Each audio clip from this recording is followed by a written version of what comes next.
Sidang perkara pidana penipuan penggelapan mobil Mitsubishi Pajero Sport putih Nopol B 1947 SJU dengan terdakwa pengusaha tambang Bagus Setio Nugroho digelar pada Rabu siang di Pengadilan Negeri Nganjuk. Sidang tersebut merupakan lanjutan yang dilaksanakan Pengadilan Negeri Nganjuk dengan agenda pembuktian atau pemeriksaan saksi-saksi, di mana jaksa penuntut umum menghadirkan saksi-saksi yang dikonfrontasi langsung dengan pihak terdakwa. Satu persatu saksi memberikan kesaksian di depan majelis hakim yang diketuai Jamuji, antara lain Nasihul Khoiri, mantan kuasa hukum CV Adijoyo, perusahaan tambang milik M. Burhanul Karim. Satu persatu saksi memberikan kesaksian di depan majelis hakim yang diketuai Jamuji, antara lain Nasihul Khoiri, mantan kuasa hukum CV Adijoyo, perusahaan tambang milik M. Burhanul Karim. Karim adalah pelapor sekaligus pemilik mobil Pajero Sport tersebut. Ia sendiri juga dihadirkan di persidangan sebagai saksi pelapor. Adapun dari pihak terdakwa, saksi-saksi yang dihadirkan antara lain Aris Sandi dan Siti Nur Imamah yang merupakan rekan Bagus Setio Nugroho. Dalam sidang, saksi yang paling banyak dicecar adalah Nasihul Khoiri. Pasalnya ia mempunyai hubungan dekat dengan pelapor maupun terdakwa. Dalam kesaksiannya, Nasihul mengaku bahwa Bagus pernah mengatakan kepadanya soal meminjam mobil Pajero kepada Karim. Menurut kuasa hukum Bagus Setio Nugroho, Imam Ghazali dikonfirmasi di sela istirahat persidangan mengatakan ia tetap pada pendirian bahwa ini adalah perkara perdata yang dipaksakan untuk menjadi perkara pidana. Menurut Imam bahwa permasalahan mobil Pajero Sport ini sudah ada gugatan perdatanya. Tidak sinkron, akhirnya hakim memerintahkan untuk dilakukan konfrontasi antara saksi Burhanul Karim dengan saksi yang lain. Itu yang pertama. Yang kedua, mengenai secara umum tentang perkara ini, menurut saya perkara ini adalah perkara perdata yang menurut saya dipaksakan menjadi perkara pidana. Hal yang membuat saya atau menurut penilaian kami seperti itu karena sesungguhnya perkara ini itu sudah menjadi atau sudah ada gugatan dalam ranah perdata, yang mana itu tercatat dalam perkara nomor 20 PTDG 2021, dan itu sudah sidang sebelum ini dimulai. Sehingga menurut saya atau kami berharap agar perkara ini menjadi perhatian sehingga atau dipertimbangkan tentang duduk persoalan di ranah perdata itu. Sementara itu, JPU Kejari Nganjuk melalui Kasih Intelijen Diki Andi Firmasah mengatakan pihaknya tidak mempermasalahkan adanya upaya-upaya untuk mengiring perkara ini menjadi perkara perdata. Ia juga menyebut bahwa sebelumnya memang sudah ada 3 gugatan perdata terkait perkara tersebut, namun diketahui bahwa dari ketiga gugatan perdata tersebut, terdakwa BSN telah dinyatakan kalah di Pengadilan Kabupaten Kediri.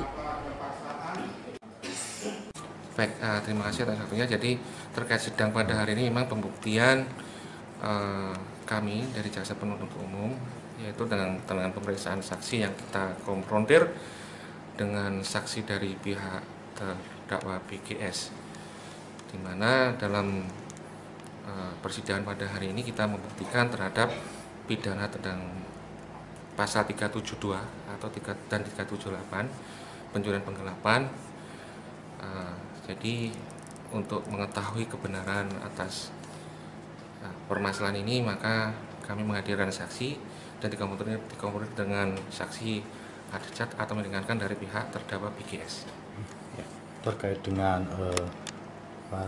tergugat menggiring terkait dengan ini perkara perdata ini seperti apa, Pak? Ya baik, mungkin diketahui oleh masyarakat bahwa dari hasil persidangan mau digiring ke arah perdata, namun sebelumnya bahwa perkara ini sudah ada 3 gugatan perdata yang 2/2 gugatan perdata di Nganjuk, satunya di Kediri, di mana 3 gugatan perdata ini dari terdakwa BGS itu kalah. Makanya untuk ranah ke pidananya ketika 78-nya pada saat ini disidangkan. Dananya? Baik, untuk unsur pidananya menurut pendapat kami, jadi dari pihak terdakwa ini adanya unsur untuk memiliki atau menguasai barang tersebut, tapi yang ada dalam pembahasan bukan suatu karena kejahatan. Pada intinya bahwa yang terdakwa ini ingin memiliki barang bukti yang sekarang disita ini berupa kendaraan 1 unit mobil Pajero. Baik, untuk persidangan selanjutnya kami akan mendatangkan saksi ahli terkait untuk membuktikan unsur pidananya apa yang dilakukan oleh terdakwa BGS ini. Sedangkan menurut Sukamto, kuasa hukum Burhanul Karim penggugat mobil Pajero Sport, kasus tersebut berupaya diarahkan menjadi kasus perdata, namun semua saksi dan bukti-bukti sudah dibeberkan di persidangan. Unsur pidana yang diduga dilakukan oleh terdakwa Bagus, yakni ingin memiliki atau menguasai mobil Mitsubishi Pajero Sport milik Burhanul Karim. Saat ini mobil tersebut telah disita sebagai barang bukti perkara. Kalau menurut kami dari tim kuasa hukum pelapor, tentu kami mengapresiasi saksi yang dihadirkan oleh jaksa, yaitu yang memperkuat adanya dugaan penggelapan yang dilakukan oleh Bagus Sito Nugroho, yaitu pasal 372. Saya rasa unsur-unsur yang itu sudah terpenuhi, termasuk barang siapa itu orangnya, subjeknya, hukumnya itu, terus menguasai barang, bukan hak milik daripada hasil kejahatan. Terus untuk terkait dengan upaya kasus tersebut digiring menjadi ranah perdata, ini seperti apa? Kalau menurut kami sebagai tim kuasa hukum dari pelapor, untuk kasus-kasus perdata itu sebenarnya sudah dari Pengadilan Negeri Kabupaten Kediri itu sampai kasasi. Namun banding kita juga menang. Menangnya apa? Memperkuat putusan daripada Pengadilan Negeri Kabupaten Kediri, serta untuk kasasi itu tidak diterima dikarenakan apa? Cacat formil. Cacat formilnya apa? Karena penggugat yang melalui kuasa hukumnya, yaitu Pak Imam Ghazali, itu cacat formilnya adalah tidak menyerahkan memori kasasi. Untuk diketahui berdasarkan laporan kepolisian, disebutkan kronologi kejadian dugaan penggelapan ini berawal saat mobil Pajero Sport milik Burhanul Karim dipinjam oleh Bagus pada Desember 2019. Namun hingga lebih dari setahun ternyata tak kunjung dikembalikan. Dari Nganjuk, Tim Liputan TV7 News.